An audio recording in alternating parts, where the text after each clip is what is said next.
Mark parked his black Dodge Charger in the driveway in front of the house. He's tired. The working day dragged on longer than usual. My head was buzzing with numbers and reports. The only thing he dreamed of was a hot shower and a bed. He closed the car door, pausing for a moment. The lights were on in the house. Shadows flickered in the bedroom windows. Ashley is probably still awake. Maybe he's waiting for him. The thought of his wife brought a warm smile to his face. He missed her within a day. Climbing the steps, Mark inserted the key into the lock and turned the handle. The house was quiet, too quiet. Usually Ashley greeted him, smiling, hugging, kissing. But now nothing.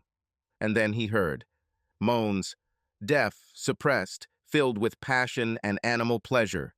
Mixed with them was the creaking of the bed, ragged breaths, and the impacts of body against body.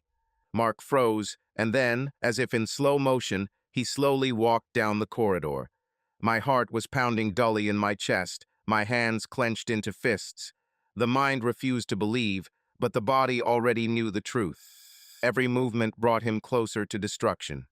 Oh yes, like this, stronger, deeper. Female voice, her voice, his wives. The world before my eyes turned red. Mark tore the nearest photograph from the wall, their wedding photo, and threw it forcefully into the wall. The glass shattered, but the sounds in the bedroom did not stop. He suddenly opened the door, and I saw them. Ashley was on all fours, completely naked, her hair disheveled, her back arched, her mouth slightly open in moans. Standing behind her, holding her hips, was Jason, her damn trainer from the gym. Tall, muscular, sweaty, he had sex with her as if it was his last time. The first thing Mark felt was cold. Then everything disappeared except the rage. "Are you fucking serious?" he roared.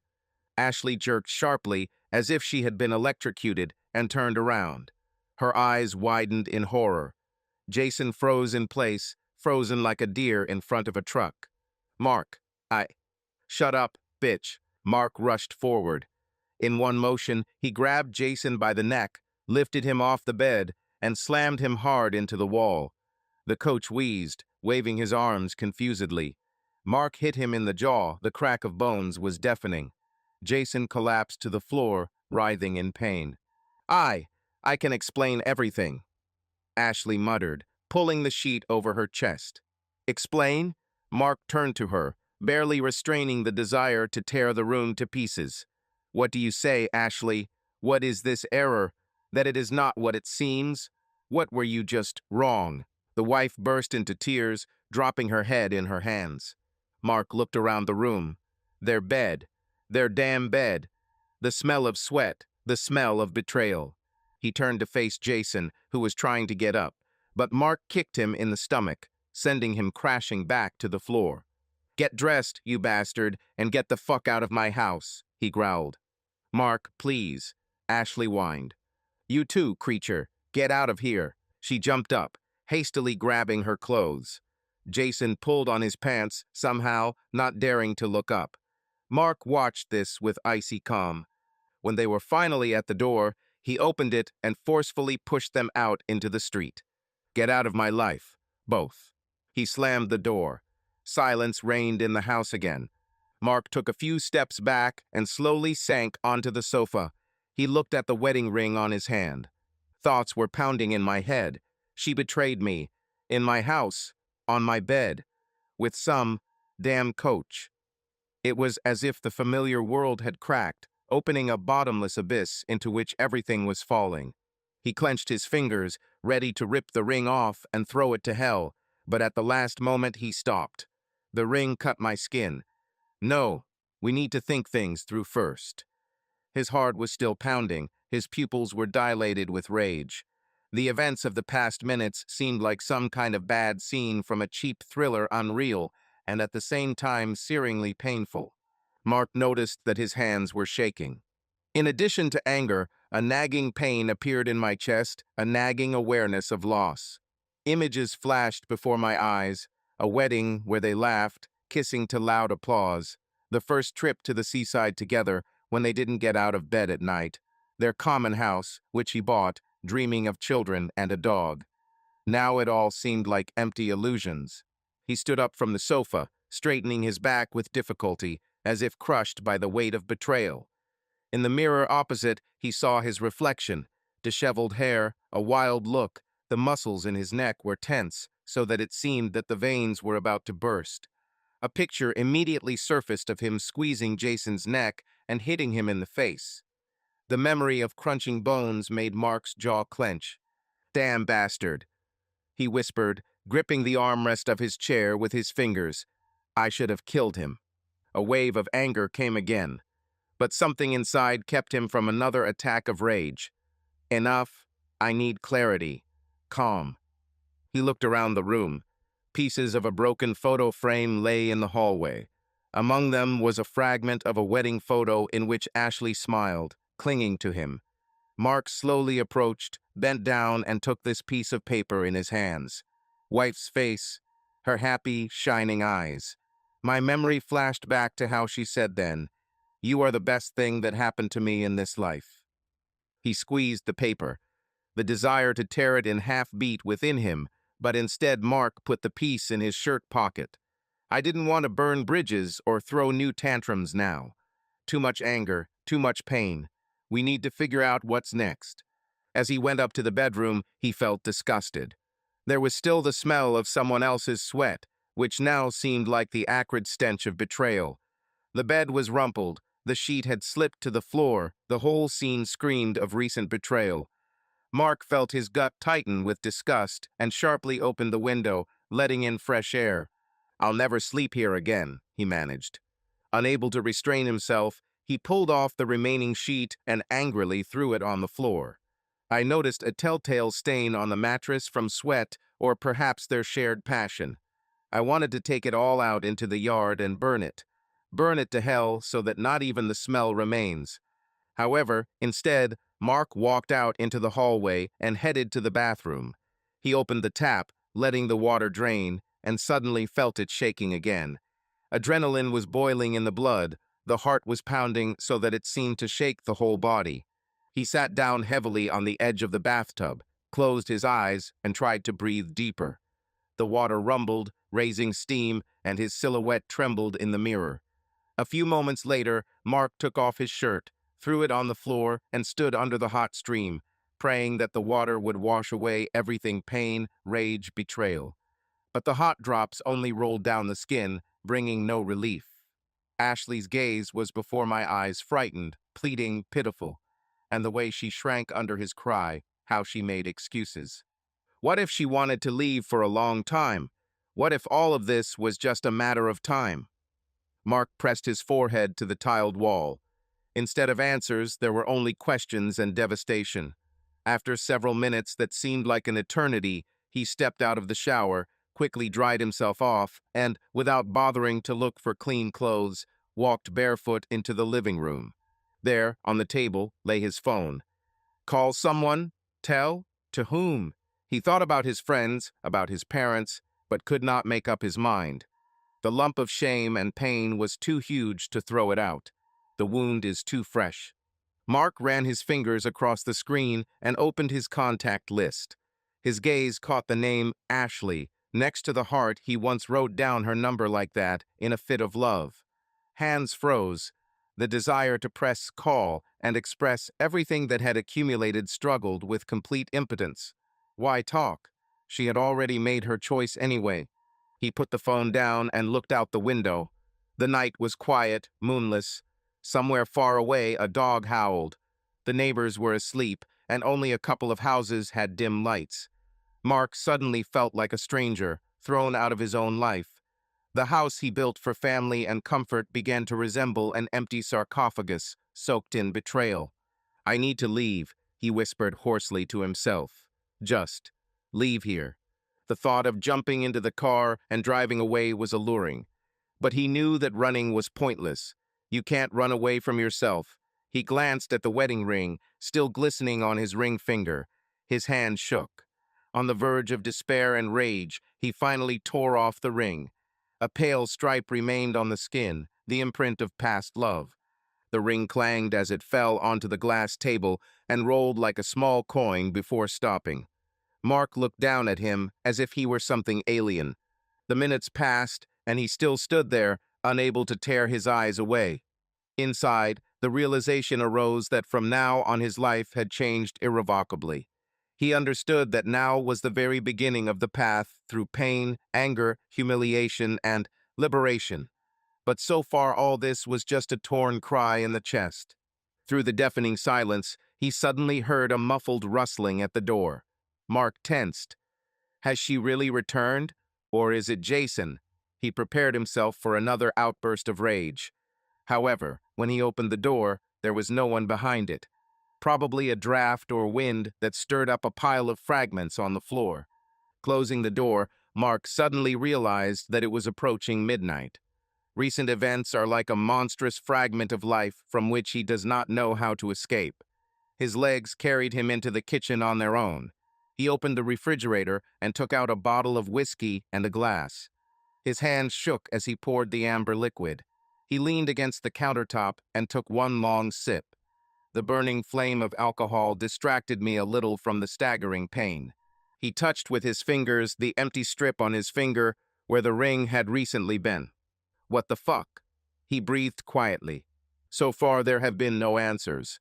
There was only raw, pulsating emotion and the thought that it was going to be a long night. He knew that tomorrow would come, and he would have to make decisions, perhaps the most difficult ones in his life. A conversation with a lawyer, filing a divorce, or maybe some other, completely dark paths. But now Mark didn't want to think. He lifted his glass and drained it to the bottom, hoping that the whiskey would at least slightly drown out the hell that was boiling inside. There was a rumble somewhere in the distance. A thunderstorm must have been approaching. Mark felt that this was a thunderstorm not only outside, but also inside himself. He had to weather a storm, after which he would never be the same again. And if he does not drown in this storm, then perhaps one day he will be able to start everything from scratch. But until then, we need to get through tonight, spend it alone with our demons. He poured more whiskey, put the bottle on the table, sat down in the darkness of the living room, and closed his eyes.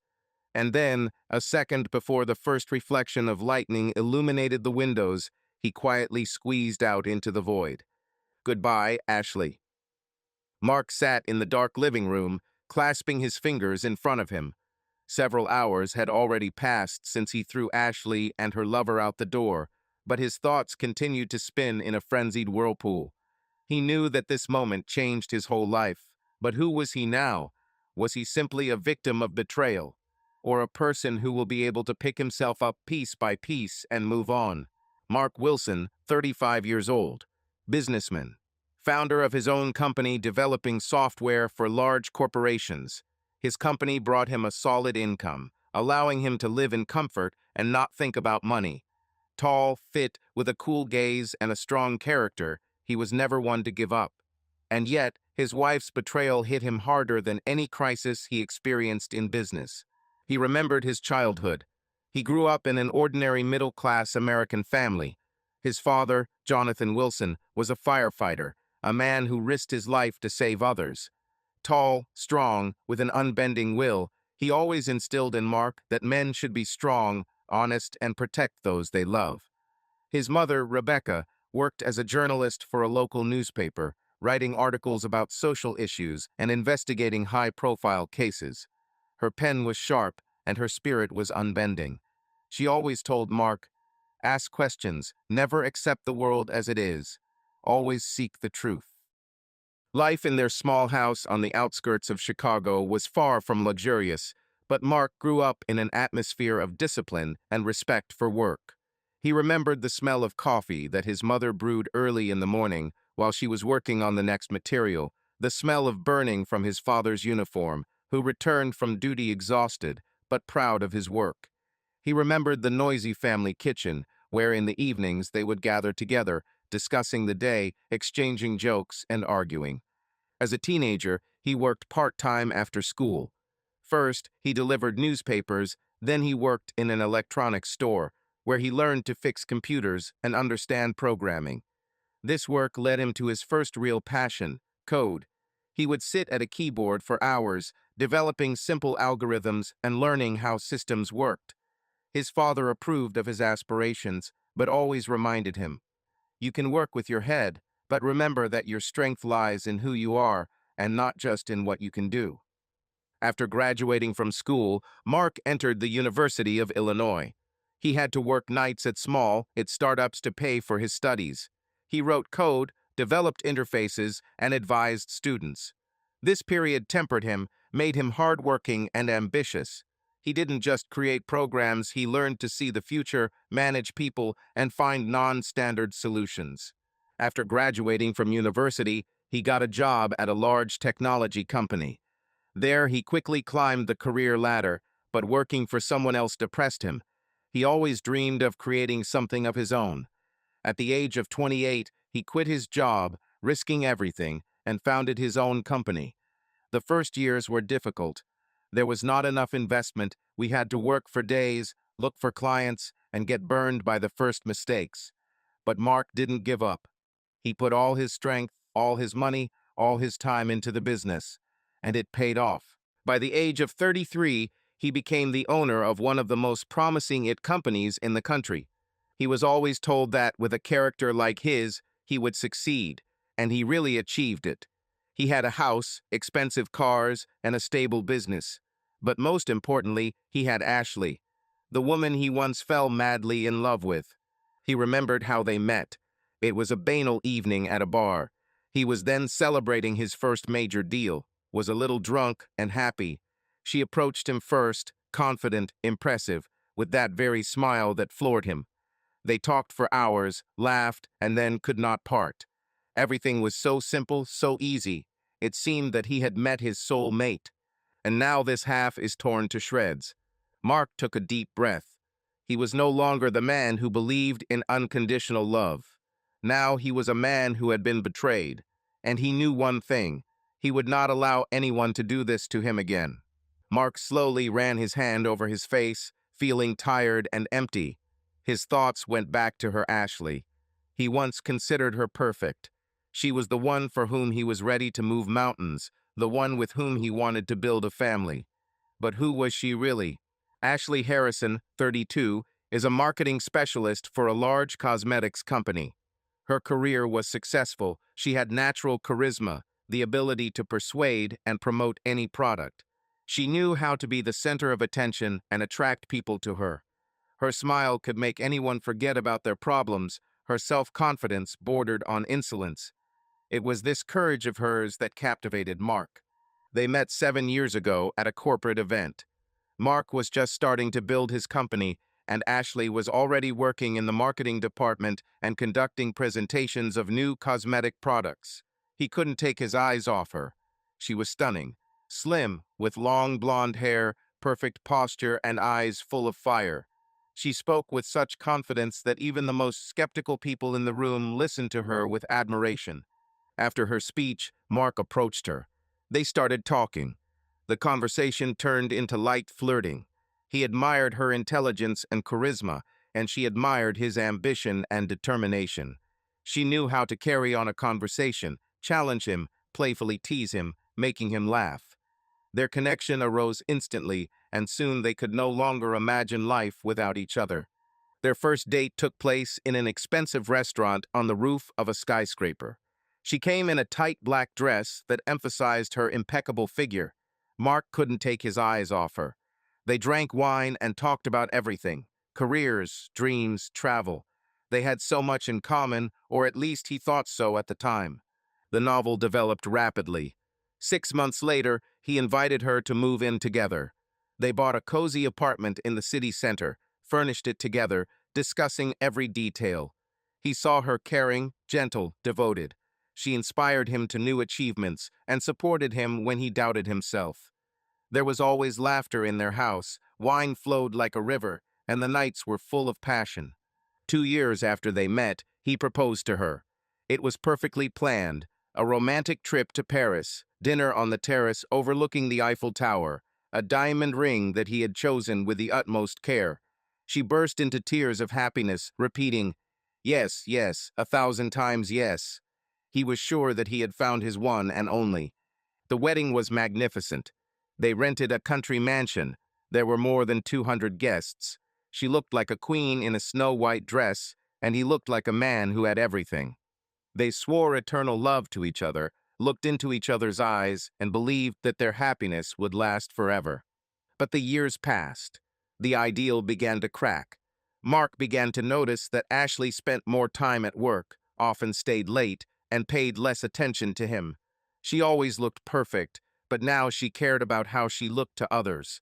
He began to feel that their marriage was becoming a formality. They lived under the same roof, but as if in different worlds. He remembered the day when he first suspected something was wrong. She came home late. The smell of her perfume was stronger than usual. Her makeup was carelessly wiped off.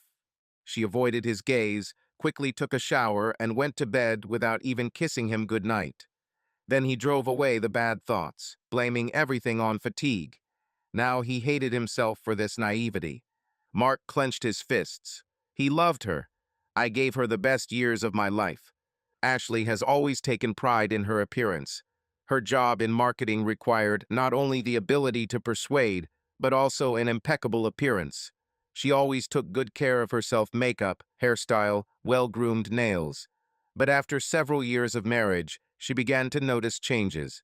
In the mirror, she saw not the same girl who had conquered Mark 7 years ago. A slight fatigue appeared in the eyes. The soft contours of the body no longer looked as toned as before. The turning point was a conversation with a friend during a bachelorette party. "Ashley, you used to be in amazing shape," Rachel said, examining her carefully. "You still look gorgeous, but if you want to stay on top, the gym is your best friend." These words struck a chord with her. Her vanity, her desire to be perfect. That same night, she lay in bed next to Mark, who had long since fallen asleep, and scrolled through websites with the best gyms in the city. She chose the most expensive, most prestigious. The one where successful people train, where you can not only tone your figure, but also make useful contacts. The next day, she signed the contract. The first classes were difficult. Her muscles ached. Sweat interfered with her beautiful image. But this did not stop her. She trained with complete dedication, burning away all her doubts and insecurities. She felt her body taking shape again, her clothes starting to fit differently, her confidence growing every day. And then he appeared, Jason Carter. Tall, athletic, tanned. One of the best trainers in the gym, the one who had a line of clients wanting his attention. He was the embodiment of masculinity, strength, charisma. "Are you new?" he asked when she was once again struggling with the leg press. "Yes, I'm trying to get back into shape," she smiled, straightening her hair. "I could help if you want," he offered, leaning closer. And that was the beginning. Ashley has always been a confident woman. She is used to keeping everything under control: her career, appearance, family life. But with Jason, it was different. He was a danger, a fire that beckoned her, even though she knew she could get burned. She tried to convince herself that it was just a hobby, that she was only attracted to him because he was her coach. But with each new lesson, he penetrated deeper into her thoughts. Their romance began almost by accident, or perhaps it seemed so only to her. After one of the workouts, Jason suggested that she stay 15 minutes longer to show her some new exercises. Around 10 in the evening, the hall was almost empty. Only a couple of people were doing stretches in front of the mirrors. He walked up behind her, his hands sliding over her shoulders, correcting her posture, then lingering a moment longer than necessary. "Relax," he whispered in a low voice. She felt a heat run through her entire body. This was something new. Mark had never spoken to her in that tone, had never touched her like that. She knew it was wrong, but the desire pierced her stronger than the guilt. A few days later, she stayed after training again. They stood side by side, breathing heavily after intense exercise. He smiled at her, wiping sweat from his forehead. "You're doing a good job, Ashley." His gaze lingered on her face a little longer than it should have. "But you can do more."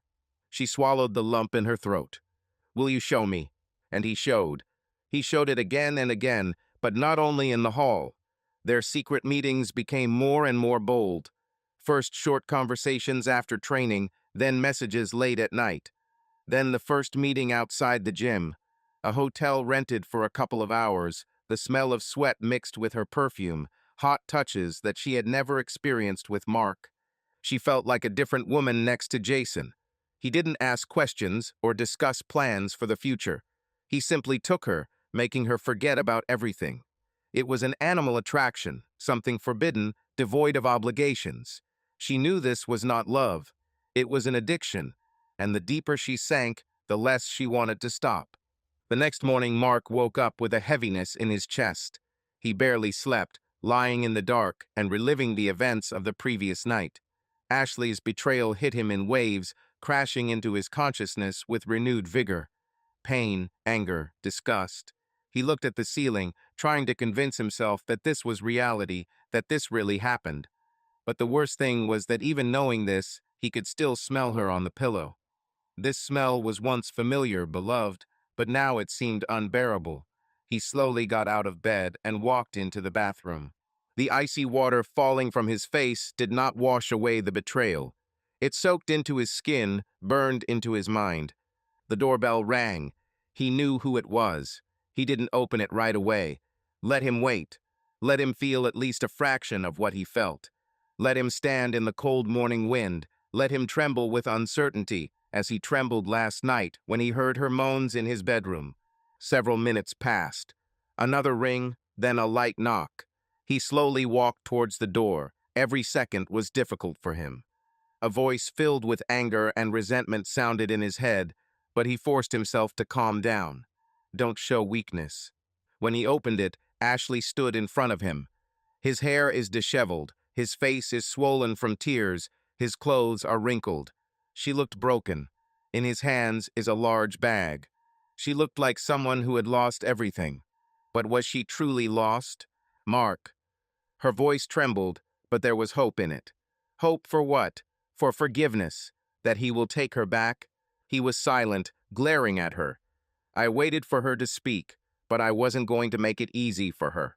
I came to get my things, she whispered, lowering her head. He took a step back to let her pass. She entered slowly, as if she was afraid that he would stop her or hit her with a word. There was tension in the air, so thick that it seemed you could touch it. She walked into the bedroom and stopped when she saw scattered things, traces of the previous night. The fragments of their lives scattered across the room. Her eyes lingered on the broken photo frame, where not long ago they were smiling, seeming like a happy couple. I don't know what to say, she sobbed, pressing her hand to her lips. I'm sorry, Mark. It was a mistake. Monstrous mistake. I don't know what came over me. I didn't mean to hurt you. It was. Her voice broke. I don't know how it got this far. He crossed his arms over his chest, continuing to glare at her with an icy gaze. Error. His voice was saturated with coldness and contempt. You call this a mistake? A mistake is forgetting to close the door. A mistake is to confuse the date in a document. And you knowingly had sex with someone else in our house. In our bed. Did you call him the same as me? She closed her eyes, sobbing, tears running down her cheeks. I love you, Mark. I didn't mean. Don't you dare. His voice became sharp, almost cutting. Don't say those words. Love. You have no idea what this means. She took a step towards him, extending her hand, but he immediately pulled away, as if touching something poisonous. I'm ready to fix everything. Her voice became pleading and trembling. I know it's unforgivable, but I was stupid, I was confused. This doesn't mean I don't love you. Please, Mark, can we try? He looked at her coldly, without blinking. We? No, Ashley. There is no us here anymore. You ruined everything. I'm filing for divorce. This is not even discussed. She gasped, shaking her head, her fingers clenching on her bag. No, Mark, please don't say that. Give me a chance. Chance? He smiled bitterly. You've already taken your chance, Ashley. You have made your choice. Now live with it. She looked crushed. Her shoulders slumped, her lips trembled. But he felt no pity. Take your things and leave. She didn't move. Her eyes darted around the room as if she was trying to find something that could save her, something she could cling to. But there was nothing, only an ice wall between them. Mark, I can't just leave. You loved me. I was your wife. It was, he said. Now you're just the person I once knew. Mark turned away and left the room. Mark sat on the edge of the bed, staring at one point. His thoughts uncontrollably carried him back into the past, to where everything seemed simple and bright. He closed his eyes, letting the memories wash over him. Their wedding. It was a warm summer day. Ashley walked towards him in a snow-white dress, as if she had stepped off the cover of a magazine. Her eyes shone, she smiled that very smile that he loved more than anything in the world. As she approached, her hand gently fell into his, and at that moment it seemed to him that they were not just getting married, but finding each other again. They laughed, they danced. He remembered how at the end of the evening, tired but happy, they ran away from the guests onto the balcony to simply enjoy the silence and each other. She pressed herself close to him and whispered, "I love you so much, Mark. I promise that we will always be together." Then these words seemed indestructible, carved in stone. Then his memories took him to their first apartment. Small, cozy, full of laughter and love. They spent hours discussing their future and making plans. They wanted children. 2, maybe 3. Ashley dreamed of a house by the lake, and he dreamed of a large yard where their children would play with the dog. They planned trips, imagined growing old together, holding each other's hands. Mark ran his hand over his face, feeling his chest tighten. All this happened. It all seemed real. But now, he opened his eyes and looked at the empty room. Instead of joy, there is emptiness. Instead of dreams, there are ruins. Instead of forever, goodbye. The contrast between past and present was painful and destructive. He sighed and clenched his fists. There was no point in clinging to the memories, but they wouldn't let him go. What was true? Those moments that once warmed his heart, or that cold horror that settled inside him now? Mark wasn't going to just sit and chew on his pain. He wasn't the kind of person to put his head down and let someone ruin his life without consequences. Anger pulsed through his blood, demanding an outlet, and he knew what he had to do. Jason Carter. Strong, confident, self-satisfied. He must have felt invincible fucking other people's wives while their husbands worked. Mark wasn't going to leave it just like that. From the very beginning, Mark decided to act methodically. He created a separate folder on his computer where he put every detail he found, every little thing, reviews, screenshots from social networks, comments in forums. Some of the posts were old, with dates from a year ago, but they already contained similar hints about the too close coach. Others were completely new. Users complained about too intrusive compliments or friendly touches. Individually, this may have seemed like a trifle, but taken together it became a menacing picture. An important step was visiting the gym, but Mark avoided a direct meeting. He rented a small apartment nearby, where he could sit quietly in his car and watch clients. Every morning at 7 o'clock sharp, Jason arrived in a gray SUV. He smiled at everyone who came his way, and his smile was confident, self-confident, exactly the kind that infuriated Mark the most. Through the wide glass of the gym, part of the gym was visible. Sometimes Mark saw Jason helping clients, apparently especially those who were not yet very familiar with the equipment. He leaned close to them, touching their hips or back, showing the correct position.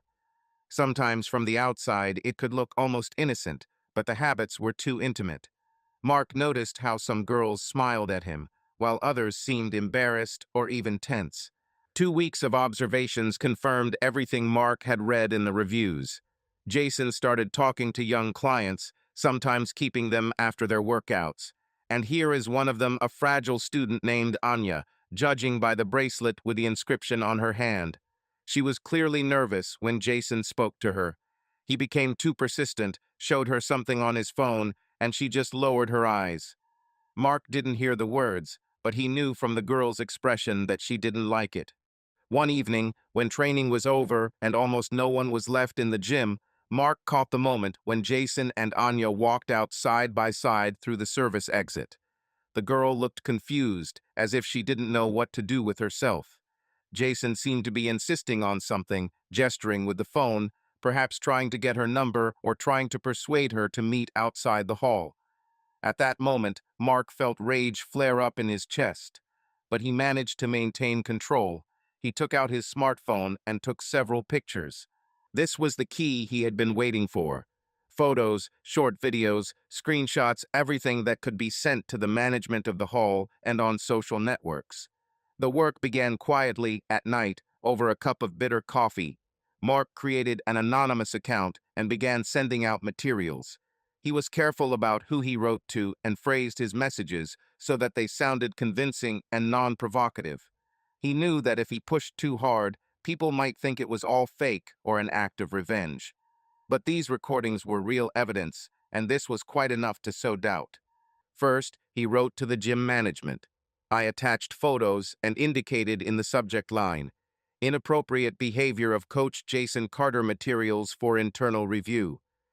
He then sent messages to a popular city group where local businesses and services were often discussed, as well as to several bloggers who specialized in exposing untrustworthy workers. It only took a couple of days, and the first reactions appeared. Someone commented on the post in the group, saying that they themselves had experienced Carter's obsessive behavior.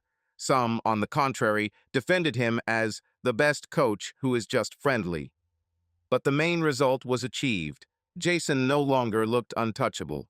The next morning, there was a tense atmosphere outside the gym.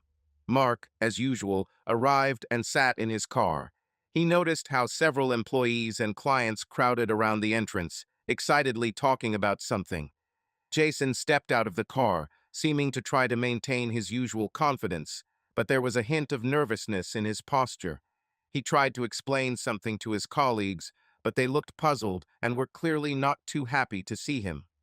After some time, one of the employees of the hall, apparently an administrator, walked inside without even looking him in the eye. At lunchtime, there was a short, closed meeting of management. Mark couldn't get there, but he saw the gym director and two other managers enter the office, closing the doors behind them. Jason looked tense as he walked by, as if he knew that something was going wrong, and he would still have to answer for his actions.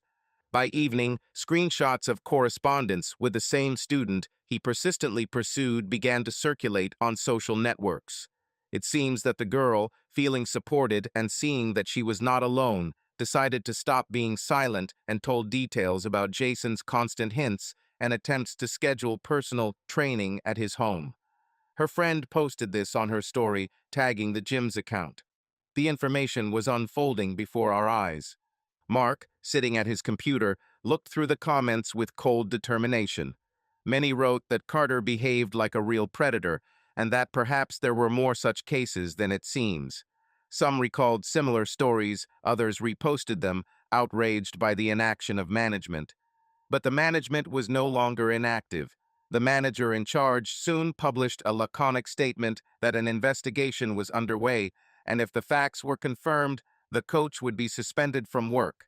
The more the noise grew, the more satisfied Mark felt. Jason Carter began to lose ground.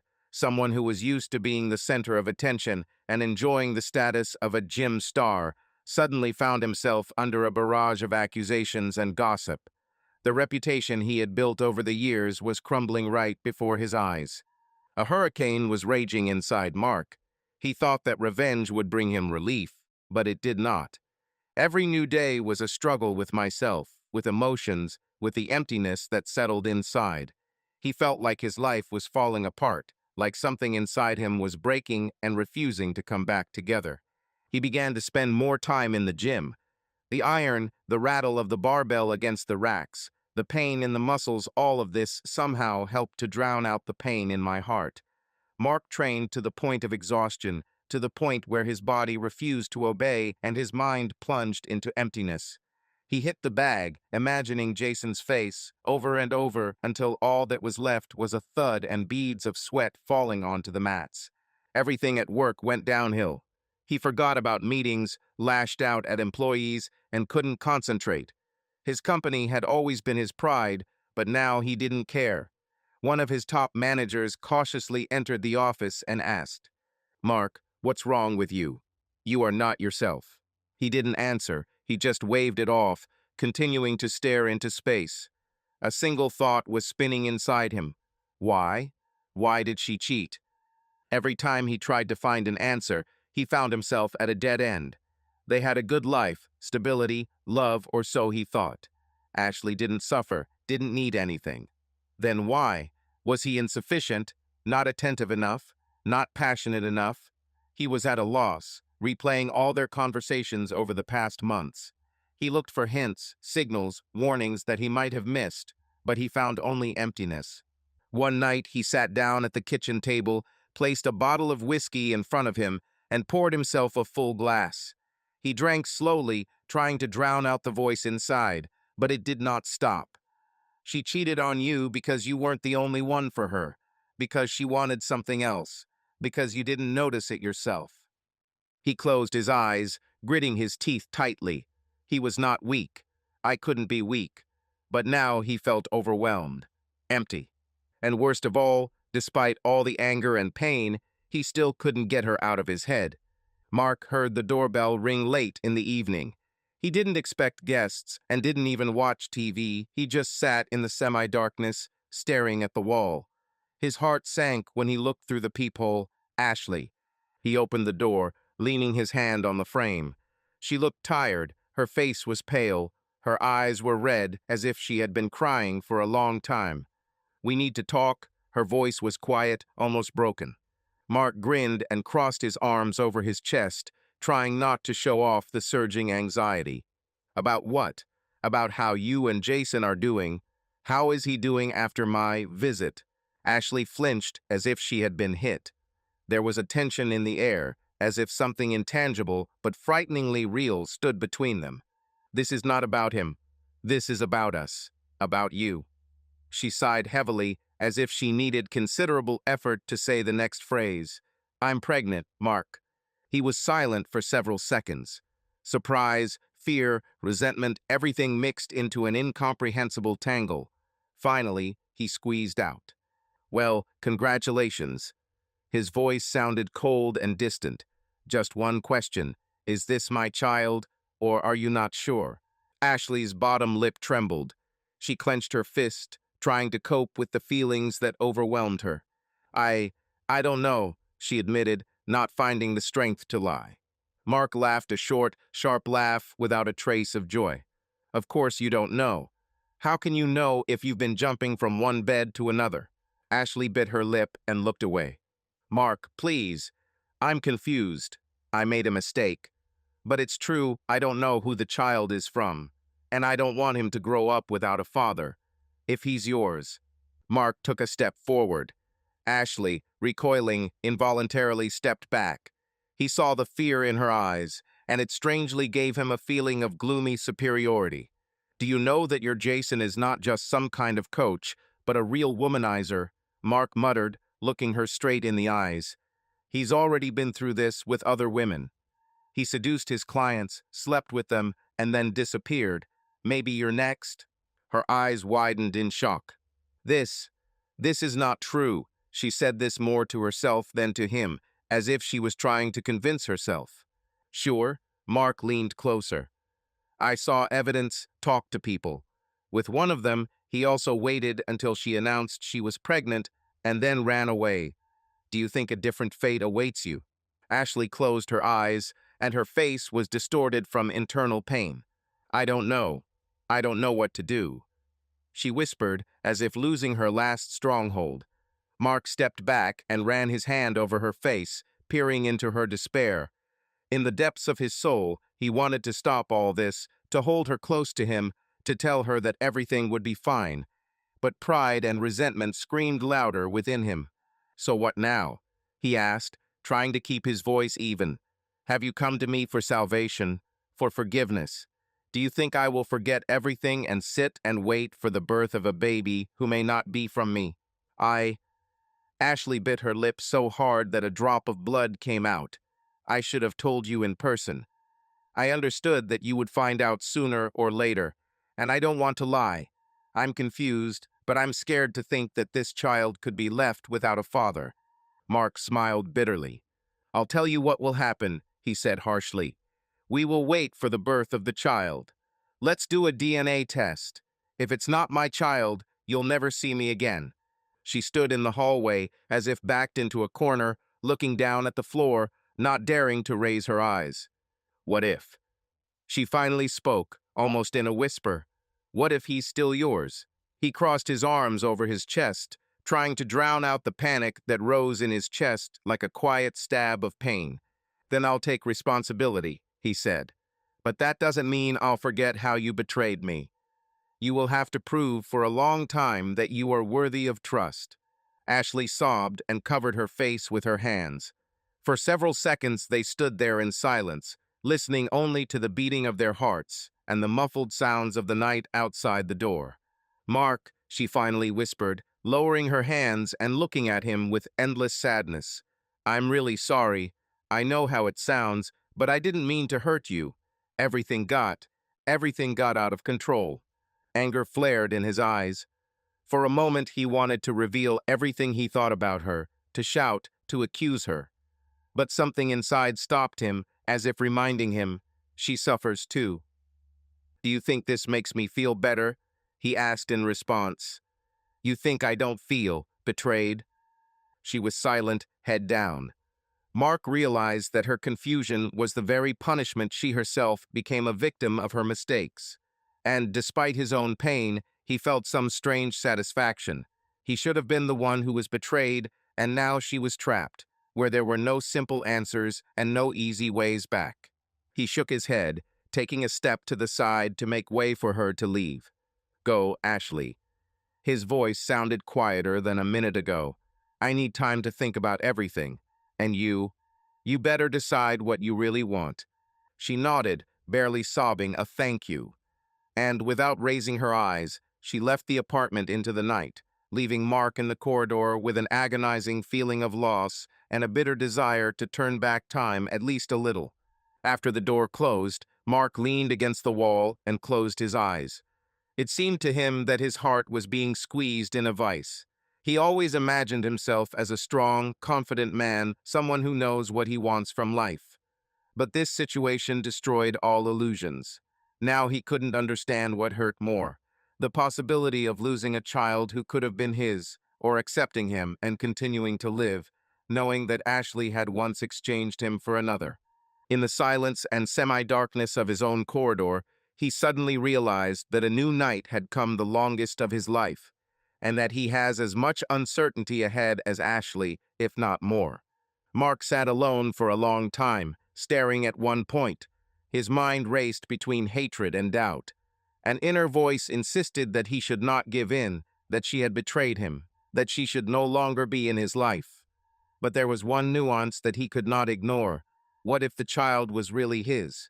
He couldn't afford to turn his back on a possible child of his own. No matter how much anger he seethed, he was not a man who abandoned responsibility. Mark sighed heavily.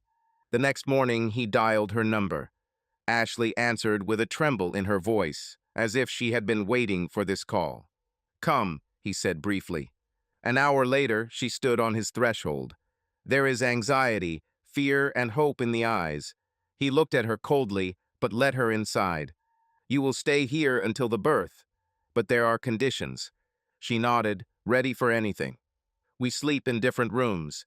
There is nothing between us. His gaze was cold, as if he was talking to a stranger. Ashley nodded again, pursing her lips. Further, no sex, no hints, no attempts to fix everything. You ruined our marriage, and I don't need false intimacy. She looked away but didn't object. And the last thing, Mark paused, looking straight into her eyes. We're going to therapy, joint consultations, not in order to fix us, but in order to understand how we will interact further. First of all, for the sake of the child. Ashley looked at him, her eyes filled with tears, but she didn't argue. Okay, she whispered. Mark nodded, crossed his arms, and took a deep breath. And remember, his voice became firmer. As soon as the baby is born, we will do a DNA test. If he is mine, we will try to figure out what to do next. Maybe we'll have a chance to save something. But if not... He paused, his eyes flashing with cold contempt. Then you can go to hell and never bother me again. Ashley swallowed but didn't say anything. She understood. This was her last chance. 2 weeks have passed since Ashley returned to the house.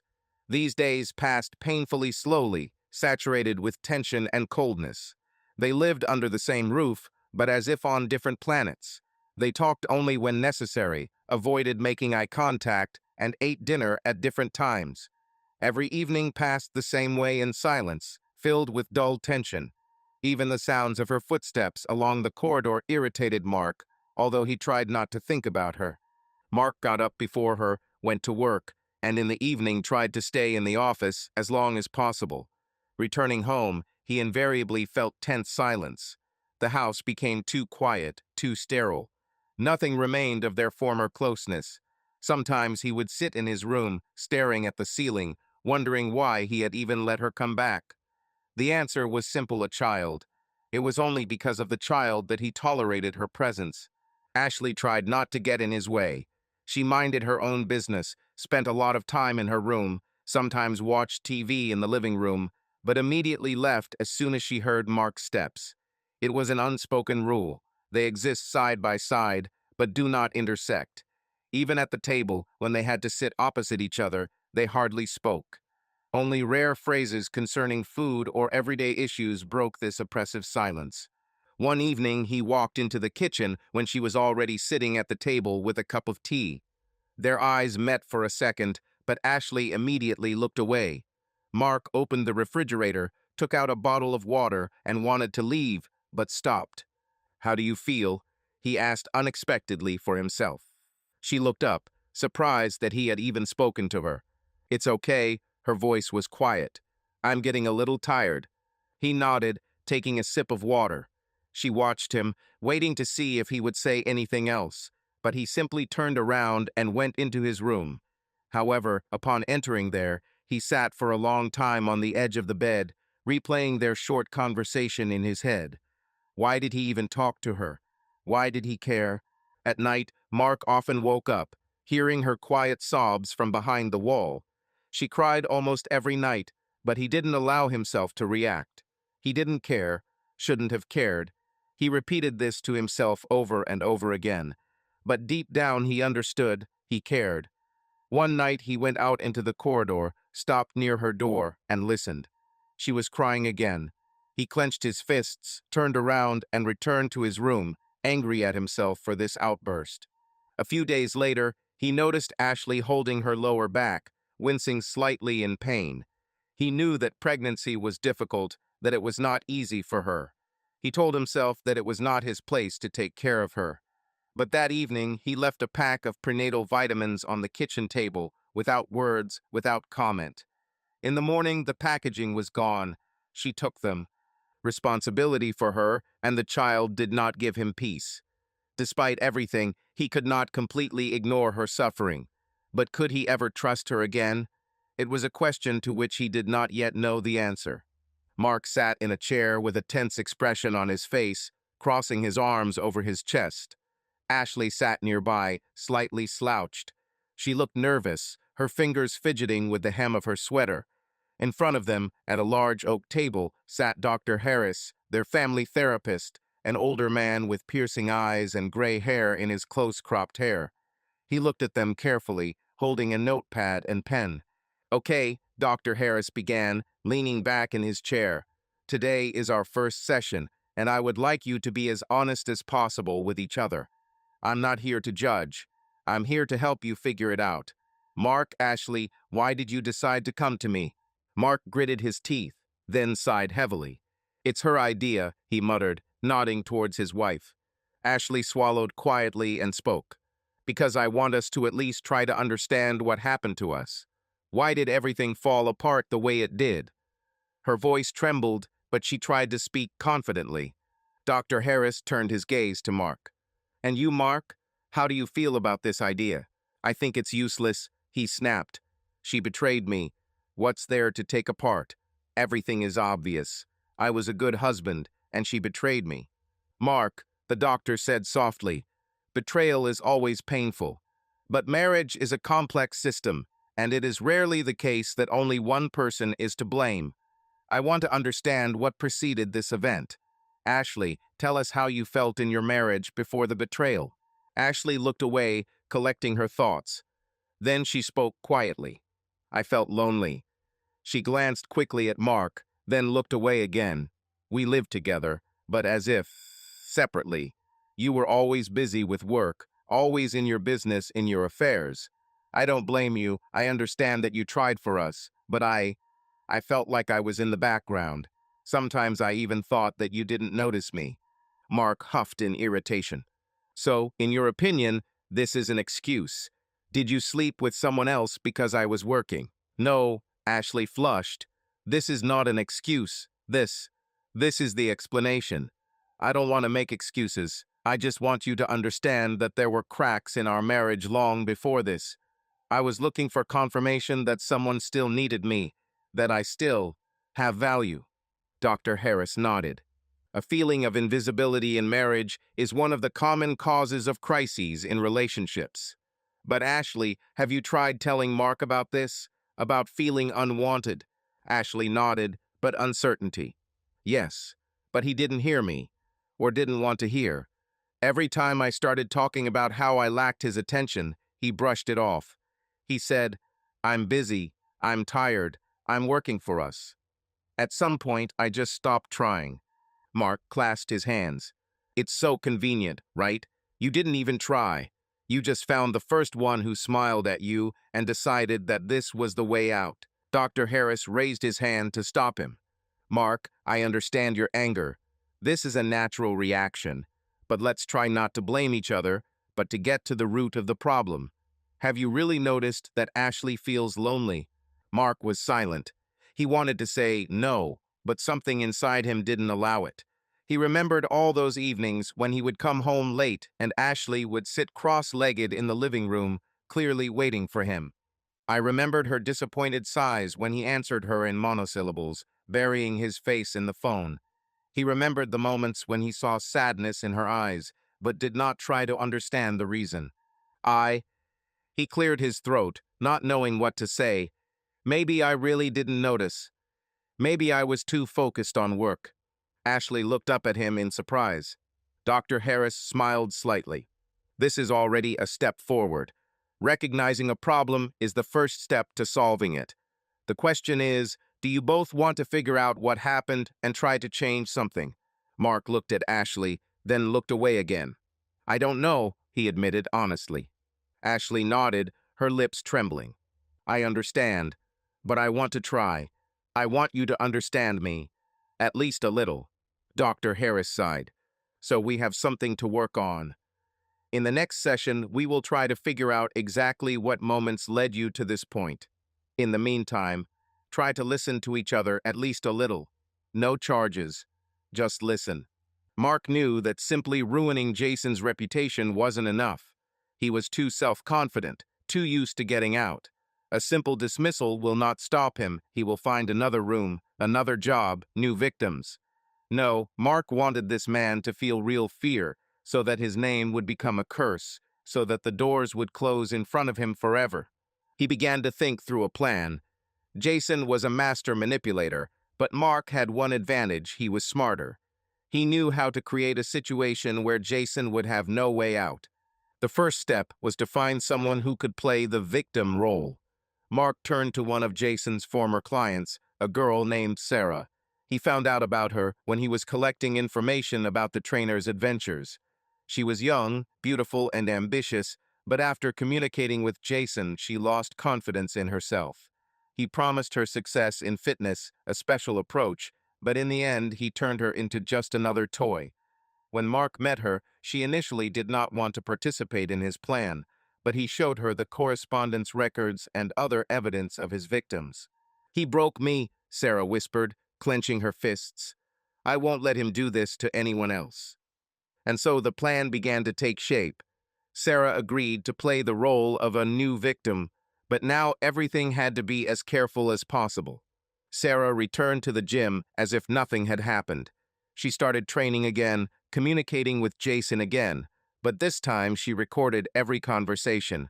Mark prepared a hidden microphone in advance, which helped record evidence. A few days later, Jason made his first mistake. He started with compliments, then invited Sarah to private lessons indoors. This is exactly what Mark was waiting for. When Jason invited Sarah to his apartment for personal training, they were ready. Mark watched her every move. On the appointed evening, the girl came to him, but two more people were waiting outside the door, a private detective and a lawyer. They recorded the entire conversation as Jason started making lewd references, saying that if she be a good girl, her career would take off. At that moment, the door swung open. "Hey, bastard," Mark said, walking inside. Jason turned pale. "What the hell?" Mark threw the recorder on the table. "This is a recording. Evidence that you are blackmailing clients. Do you think there will be at least one gym in this city that will hire you after this? Do you think the police won't be interested?" Jason clutched his head, breathing heavily. "Mark, listen." "No, now listen," Mark interrupted him. "You either disappear from this city or we hand it all over to the police, your former employers, and the media. Decide." Jason was silent for several seconds. Then he took off, grabbed his keys, and ran out of the apartment. Mark exhaled. He knew that he would leave. Forever. The final blow had been struck. Mark remained impenetrable. His anger continued despite Ashley's best efforts to make their lives a little less stressful. He noticed how hard she tried cleaning the house, preparing dinners, even leaving coffee on the table for him before leaving for work. But his heart remained closed. Each of her gestures looked to him like pathetic atonement, like another attempt to make amends. He wasn't going to forgive her. He did not forget that she destroyed his life, their family, and no amount of hot food or caring looks could change that. Everything she did irritated him even more. Any manifestation of her concern seemed false and hypocritical. One evening he returned home, tired after a long day of work. The aroma of baked meat and spices hung in the air. He entered the kitchen and saw the table set. In its place stood a plate of dinner, a napkin neatly folded next to it, and Ashley sat opposite. She looked a little nervous, but tried to smile. "I prepared dinner," she said quietly. "I thought you'd like it."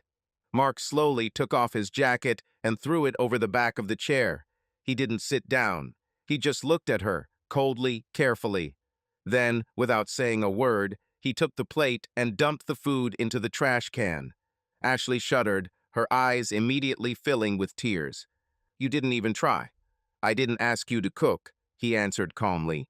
"Don't think that a couple of dinners will change what you did." She lowered her head and clenched her hands into fists. Mark saw how hurt she was, but did not allow himself to feel pity. Her moans were still echoing in his mind from the night he found her with another man.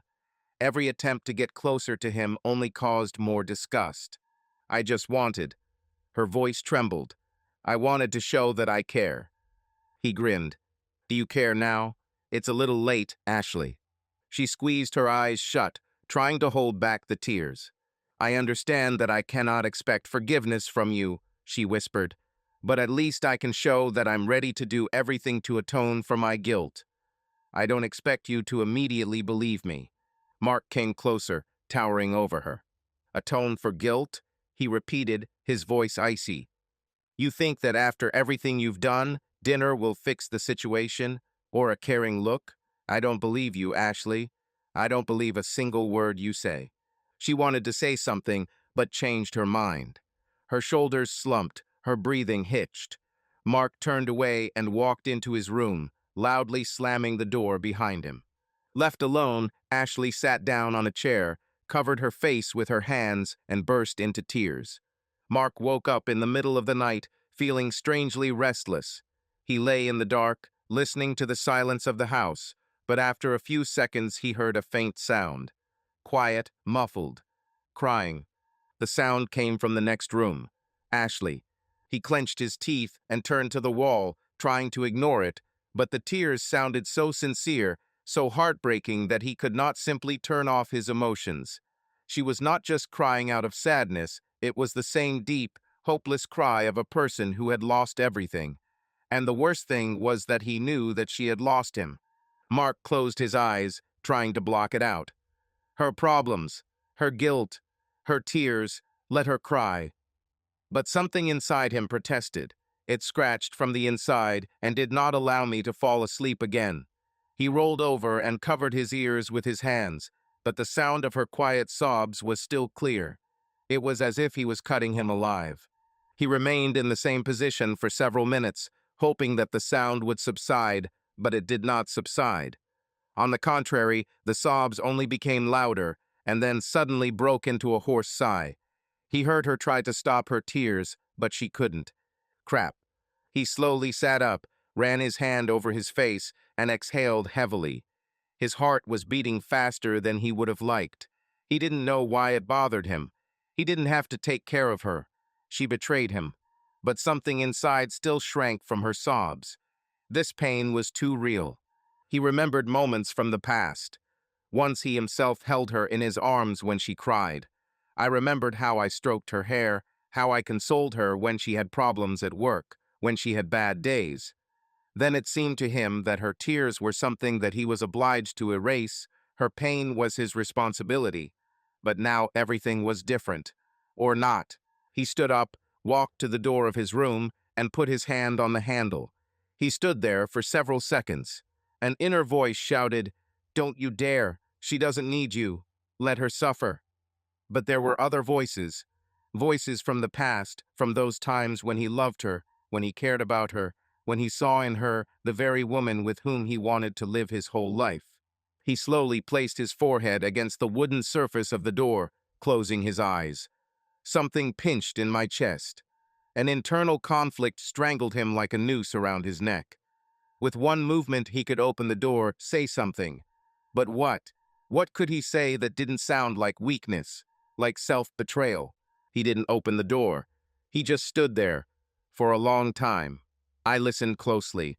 At some point, the sobs subsided, but he knew that the tears had not stopped.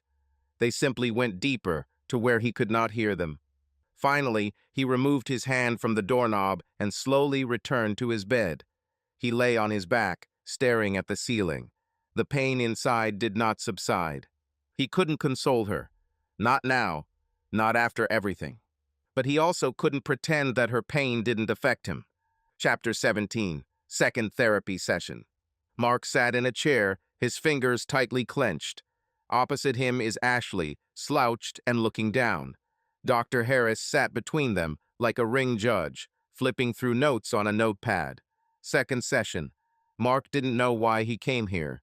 Did he want to hear something that would help him forgive?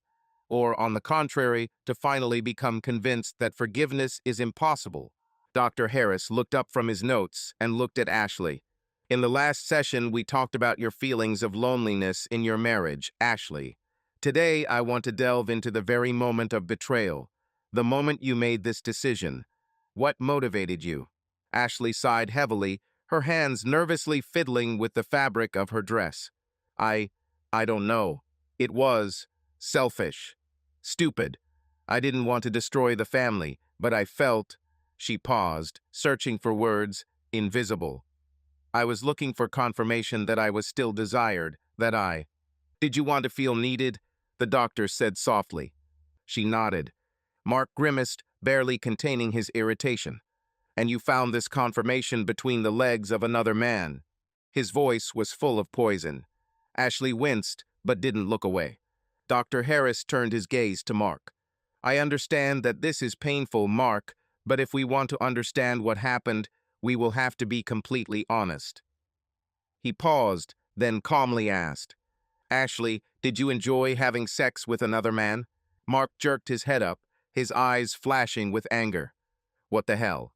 Calm down, the doctor said firmly. This is an important question. Ashley held her breath, her face flushing with embarrassment. It wasn't about sex, she muttered. It was about attention. That I felt wanted, that someone was looking at me with admiration. But there was sex, Mark responded coldly, and you liked it. Ashley closed her eyes, as if afraid to tell the truth. It was different, not like with you. Differently, Mark grinned, his voice full of sarcasm. So tell me straight, was he better than me, more than me? Did you have more fun?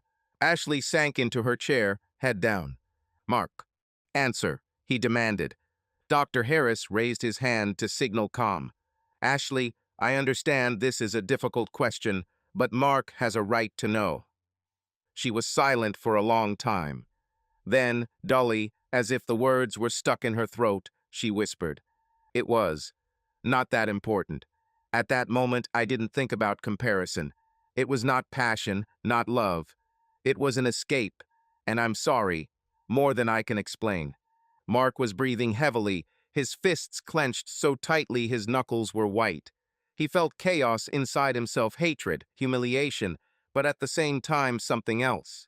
Something he couldn't fully comprehend. Dr. Harris nodded. "I know it's difficult, but today we took an important step. We began to examine not only the betrayal itself, but also its consequences for both of you. Mark, you are angry, but you continue to come to these sessions. It means something is keeping you here." Mark didn't answer. He didn't know why he was still here. Dr. Harris paused and waited for Mark to calm down a little, put his pen in his jacket pocket, and leaned back in his chair. His gaze slid over the worried faces of both spouses and lingered on Ashley. "Let's continue," he began softly, trying to maintain a calm atmosphere. "I understand that the conversation is extremely painful, but if we want to figure it out and understand whether you are ready to build further relationships, we need to be honest. So, Ashley, you said it was an escape. You were looking for a feeling of need and attention. But what exactly about this escape brought you a feeling of satisfaction? Was the sexual act itself an important part of this process?" Ashley looked away, blushing. "It was important for me to feel that they were looking at me with desire," she answered, trying to speak evenly. "Maybe this is a small thing for some, but when in marriage you feel invisible." She glanced briefly at Mark. Sometimes even superficial attention seems like a real salvation. "So, was it the other man's desire that was important?" the doctor asked carefully. "Yes," she whispered. Mark grinned evilly and crossed his arms over his chest. Dr. Harris glanced at him, but seeing that Mark was not going to comment, he turned back to Ashley. "You said you didn't compare him to Mark. But let's say this clearly. During sexual intimacy with your lover, did you feel physical satisfaction? Did you really enjoy having sex with him?" Ashley frowned, her eyes darting between the doctor and Mark. "I." She took a deep breath, as if gathering her courage. "I can't say that he was better or worse. It was just different. I was excited not so much by the process itself, but by the feeling that I was wanted. Of course, the sex itself also brought pleasure, but—" She stopped, her eyes filled with tears. "It was wrong, I know." Mark clenched his jaw and looked at the floor, hiding the emotions that flared in his eyes. "Brought pleasure. So I didn't satisfy you," he muttered, still avoiding looking directly at Ashley. She shook her head. "No, that's not the point. You are satisfied, but I felt that we had become strangers. And at that moment, I didn't know how to tell you how painful it was for me to feel lonely next to my own husband." Dr. Harris leaned forward, clasping his hands. "We come to a very important part, comparison. Mark asked a direct question: was your lover better, more? Let's be clear. What was your intimate relationship like with Mark before you cheated? Did you feel physical dissatisfaction, or was it really just a matter of emotional distance?" Ashley swallows nervously. "I wasn't looking for a better lover in physical terms. Honestly, I never thought about size or technique. I lacked emotions. I felt unwanted, and he, another person, complimented me, looked at me as if I was special. And this turned out to be decisive." Mark raised his head sharply, bitterness rang in his voice. "So, as soon as someone said a few beautiful words to you, you immediately went to bed?" Ashley closed her eyes. "I deserve this accusation," she whispered. Dr. Harris raised his hand in silence. "Mark, let's let her finish. Ashley, I want you to answer a few more questions, and I ask that you be as open as possible. Why did you choose treason? Did you feel that Mark was no longer satisfying you emotionally and physically, or was it more of an impulsive decision dictated by resentment and the desire to receive confirmation of one's importance?" Ashley sighed, lost in memories. "It was all at once, both resentment and impulse. We didn't have a heart-to-heart talk for a long time. Our problems were piling up, and I just broke down. I didn't think I'd get to this point. But at some point, I didn't care. I wanted to feel alive, at least for a moment. The doctor nodded. Tell me, did you ever think about discussing this with Mark before things got this far? Maybe visit a psychologist like we do now, but before. Ashley clasped her hands and slumped her shoulders. Probably yes. But it seemed to me that Mark had no time for me. He worked a lot, came home irritated or tired. I believed that I had no right to demand attention, and in the end, I found this way out. Mark frowned, but a shadow of doubt appeared in the depths of his gaze. Were you really trying to tell me? I was trying to. Hint, she muttered, but maybe not too persistently. And when that man caught my eye, he literally pursued me with compliments, hints, and I was too weak to resist it. Dr. Harris wrote something down on his notepad, then looked back at them both. It is important to understand that betrayal is not an option. But since it happened, now we must deal with its consequences. Mark, I see how hurt you are and how angry you are. But you are still here in these sessions despite all the pain.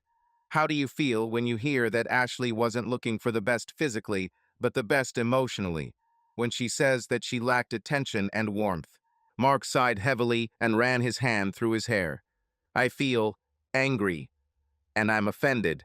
I was also lonely in a sense. I also felt misunderstood, but he didn't go left. He closed his eyes, trying to cope with his emotions. Yes, perhaps I am guilty of something. I can admit that I didn't spend much time with her. I was busy with work, but this is not an excuse. She betrayed me, and this is the worst thing. Dr. Harris nodded, allowing Mark to speak, and then turned back to Ashley. I'll ask one more, perhaps unpleasant, question, but it's important to bring all the details to light. Ashley, you mentioned that you didn't feel much passion, but still, can you directly say whether you felt good at the moment of intimacy, or was it more a way to prove to yourself that you are interesting than physical pleasure? Ashley hunched over, as if under the weight of guilt. I felt good, but not because he was superior to Mark or anything like that. Rather, because I felt like a woman desired. It's hard to explain. I know what that sounds like, and it's terrible. But that's how it was, and I'm sorry. Mark clenched his fists, but remained silent. Dr. Harris closed his notebook and looked at both of them calmly.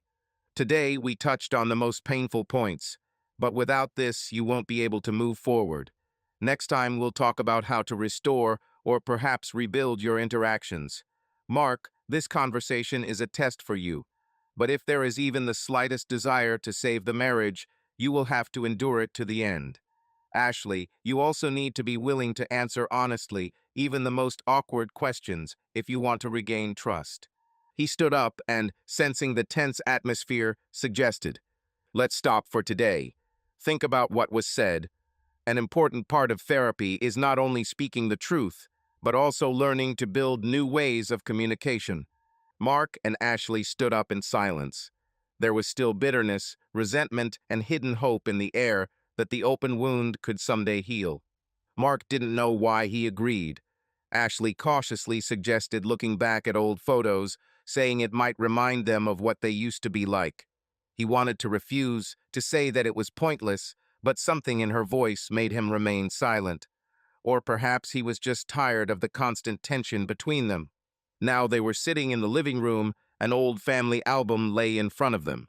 Mark held a glass of whiskey, the ice in which had almost melted, and Ashley slowly leafed through the pages, her fingers barely touching the glossy photographs, as if she was afraid of destroying something fragile. Do you remember this day? She smiled, showing a picture where they stood on the beach, hugging. This was our first vacation together. Mark leaned closer, looking at himself in the photo. He was different, then relaxed, genuinely happy. He remembered how they ran along the sand, how he picked her up in his arms, and she squealed with delight. How they sat around the fire, sharing dreams that then seemed so real, so achievable. The memory made the corners of his lips twitch upward, but he immediately pulled himself together and returned the coldness to his expression. Yes, he answered briefly, taking a sip of whiskey. Ashley sighed and turned the page. In the photo, they were having a picnic in the park. She sat on the blanket, laughing at something, and he looked at her with genuine tenderness. He remembered how that day they got lost on the way to that very park, how they laughed when the GPS suddenly turned off, and how they eventually chose a place near a large oak tree where they spent the whole day. That was the day you said you wanted children. Her voice became quieter. Mark felt his chest tighten. He really wanted it then. I wanted to be with her. Everything seemed so simple, so right. He remembered how they discussed what they would name their children, what kind of eyes they would have, what school they would choose. He even saw in Ashley the very woman who could become an ideal mother. Then he was sure that she would never betray him. Times change, he said, looking away. Ashley turned to him. Sadness flashed in her eyes, but there was no usual despair. She just looked at him carefully, as if trying to understand if there was still a chance that he could feel anything. Yes, they are changing, but something remains. Mark, tell me honestly, do these moments mean nothing to you anymore? He wanted to say no, he wanted to lie. But damn it, he couldn't. He looked at the photographs again, at his own face in the past, and felt something inside him tremble. He remembered those nights when they fell asleep in an embrace, her hands, her smell, that comfort that he could not find anywhere else. He remembered what he was like then, a man who knew how to love. I don't know, he finally breathed. Ashley nodded and closed the album. But before putting it away, she paused on one photo. It was their wedding. She is in a white dress, he is in a perfectly fitting suit, both glow with happiness. They looked at each other as if no one existed in the world except the two of them. I don't know either, Mark, she said quietly, running her fingers over the photo. But if we both don't know, maybe this means that all is not lost. Mark didn't answer. He simply finished his whiskey, feeling two forces fighting inside him, the past and the present. And he wasn't sure which one would win. Mark noticed the changes. They did not happen immediately, not abruptly, but smoothly, almost imperceptibly, like warm water that gradually heats up until it becomes scalding. He still didn't trust Ashley, still kept her at a distance, but something in their interaction had changed. Previously, he felt her presence as an annoying noise. She simply existed in the house, carried out her duties, and tried not to catch his eye. But now he felt her. Her look when she thought he didn't notice. Her breath when they accidentally ended up in the same room. Her movements were too careful, as if she was afraid to scare him away. And there were also touches. They started out innocently. She passed him a cup of coffee, her fingers barely touching his palm. She passed by in the narrow corridor, lightly brushing his shoulder. One day he was sitting at the kitchen table, concentrating on typing something on his laptop, when he felt her hand lightly touch his back. It was just a moment short, almost imperceptible, but he felt it. Previously, he would have pulled his hand back, moved away, and said something caustic. But now, he didn't move. Mark didn't understand what was happening to him. He was angry at himself for allowing these moments to linger in his memory. He tried to convince himself that it didn't matter, that it was still too fresh, too painful. And yet, her every touch left behind a strange warmth that I didn't want to throw away. He noticed something else. Sometimes, when she thought he wasn't looking, her lips would tremble, as if she wanted to say something but didn't dare. He saw how she closed her eyes after another accidental touch, as if trying to hold on to the moment. But he still wasn't ready.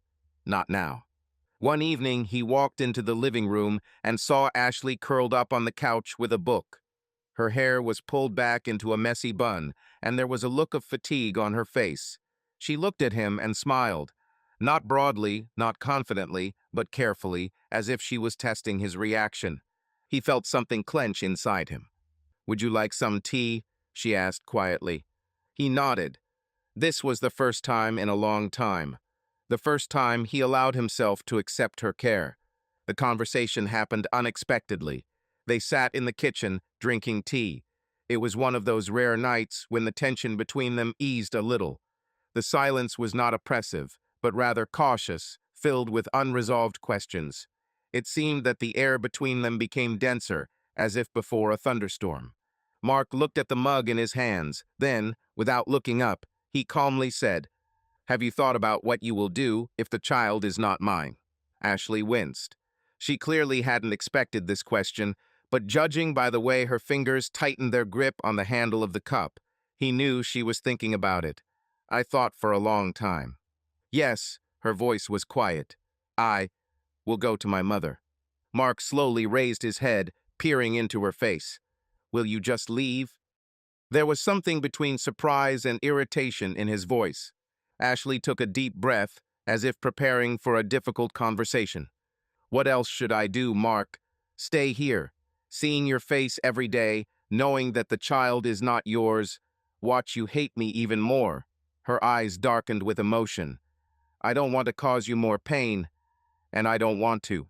I don't want to force you to live with a child that doesn't belong to you." He bit the inside of his cheek. Something in her voice touched him. Determination, sadness, or maybe fear. "You understand that after this, we will never see each other again?" he said coldly. Ashley looked down and nodded. "Yes, understand." Mark clenched his fingers into a fist. He expected anything. Tears, hysteria, attempts to persuade him, but not such calm. She had already made her decision. She had already mentally said goodbye. He took a sip of tea, but the taste seemed bland to him.